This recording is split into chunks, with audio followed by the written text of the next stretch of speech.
अस्सलाम वालेकुम जी।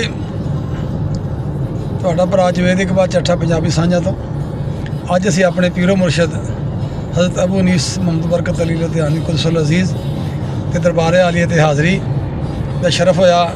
24 ਚੰਦ ਨੂੰ ਹਾਸਪੁਰ ਖਿੱਚੀ ਵਾਲਾ ਜਮਾਤ ਨਾਲ ਸਾਡੀ ਹਾਜ਼ਰੀ ਹੁੰਦੀ ਹੈ 24 ਚੰਦ ਤੇ ਅੱਜ ਅਸੀਂ ਮਾਸ਼ਾਅੱਲਾ ਇੱਥੇ ਹਾਜ਼ਰੀ ਦਿੱਤੀ ਹੈ ਤੇ ਜ਼ਿਕਰ ਤੇ ਸ਼ਾਮਲ ਹੋਏ ਹਾਂ। ਮੇਰਾ ਭਤੀਜਾ ਇੱਕ ਬਲਾ ਜ਼ਫਰ ਚੱਠਾ ये साड़ा पीर भाई भी हो गया, इन्हों काफ़ी देर तो दावत दे रहा सा। अज कुदरती साढ़े काबू आ गया।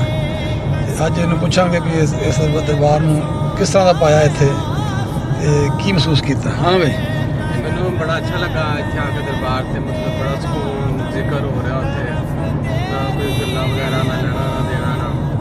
नहीं बिल्कुल बेटा ऐसे ही है, तू तेरी गल बिल्कुल सही है, सुटने वाली गल नहीं। ये तो है असी भी ये चीज़ां वेख के सारियां हैं। हालांकि बड़े बड़े दरबार ऐसे हैं जिथे ਤੁਸੀਂ ਵਹਿੰਦੇ ਹੋ ਨਾ ਵੀ ਆਪੇ ਗੱਲੇ ਹੁੰਦੇ ਨੇ, ਪੈਸੇ ਇਕੱਠੇ ਲੋਕ ਕਰਦੇ ਨੇ, ਦੇਕਾਂ ਚੜ੍ਹਦੀਆਂ, ਨਿਆਜ਼ ਵੰਡੀ ਜਾਂਦੀ। ਨਾ ਨਾ ਨਾ ਇੱਥੇ ਨਾ ਚਰਸਾਂ ਪੀਤੀਆਂ ਜਾਂਦੀਆਂ, ਭੰਗਾਂ ਮਤਲਬ ਘੋਟੀਆਂ, ਉਹ ਚੀਜ਼ ਕੋਈ ਨਹੀਂ ਇੱਥੇ। ਸਿਰਫ ਜ਼ਿਕਰ ਆ, ਅੱਲਾ ਦਾ ਜ਼ਿਕਰ ਹੈ। ਦੁਨੀਆ ਇੱਥੇ ਆਉਂਦੀ ਆ, ਝੋਲੀਆਂ ਭਰ ਭਰ ਫੈਜ਼ ਲੈ ਕੇ ਜਾਂਦੀ ਆ ਤੇ ਅਸੀਂ ਪੁੱਤਰ ਅਸੀਂ ਐਡੇ ਤੋਂ ਸਫ਼ਰ ਕਰਕੇ ਇੱਥੇ ਆਉਂਦੇ ਹਾਂ ਤੇ ਕੁਝ ਹਾਸਲ ਕਰਕੇ ਜਾਂਦੇ ਹਾਂ।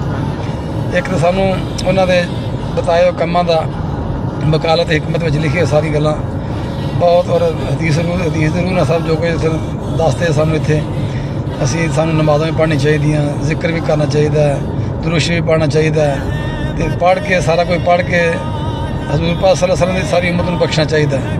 ਕਬਰਸਤਾਨ ਦੇ ਜਿਹੜੇ ਸਾਰੇ ਮੁਰਦੇ ਕਬਰਾਂ 'ਚ ਬਦਹਾਲ ਪਏ ਨੇ, ਜਿਨ੍ਹਾਂ ਦਾ ਦੁਆ ਕਰਨ ਵਾਲਾ ਕੋਈ ਨਹੀਂ, ਇਸ ਵਾਸਤੇ ਉਹਨਾਂ ਨੂੰ ਪੜ੍ਹ ਕੇ ਬਖਸ਼ਿਆ ਜਾਵੇ।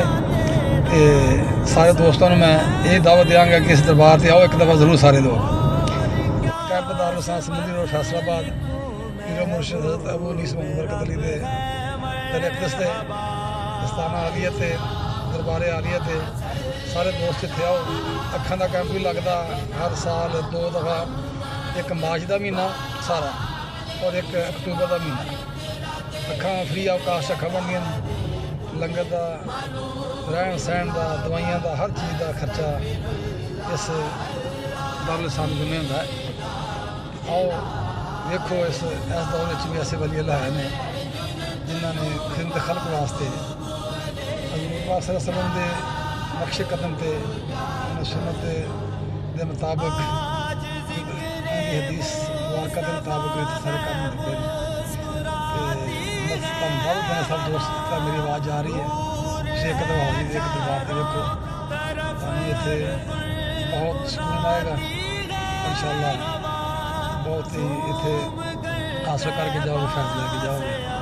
मेरे दोस्तों ने सारे फिर दोबारा